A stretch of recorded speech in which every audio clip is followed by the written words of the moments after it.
Bienvenidos a Short Story Time in Espanol.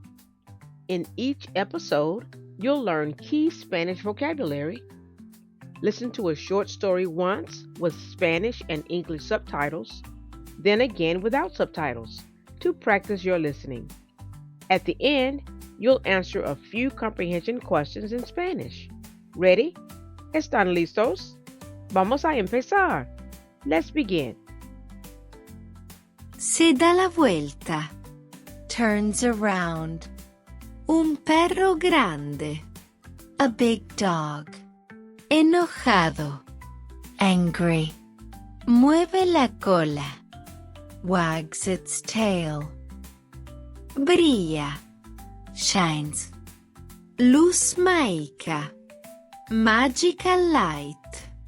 Amigos. Friends.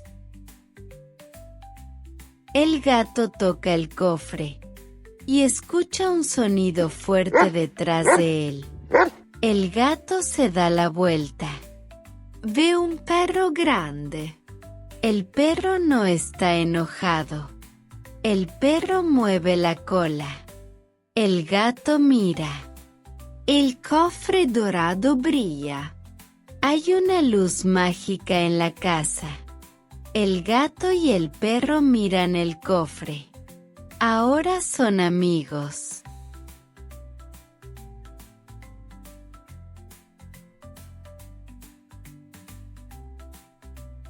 El gato toca el cofre y escucha un sonido fuerte detrás de él. El gato se da la vuelta. Ve un perro grande. El perro no está enojado. El perro mueve la cola. El gato mira. El cofre dorado brilla. Hay una luz mágica en la casa.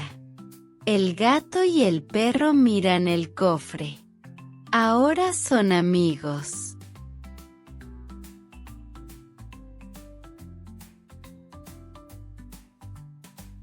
¿Qué animal está detrás del gato?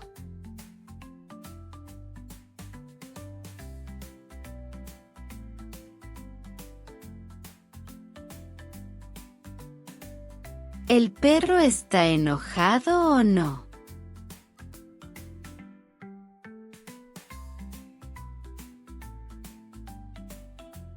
¿Qué hace el cofre dorado?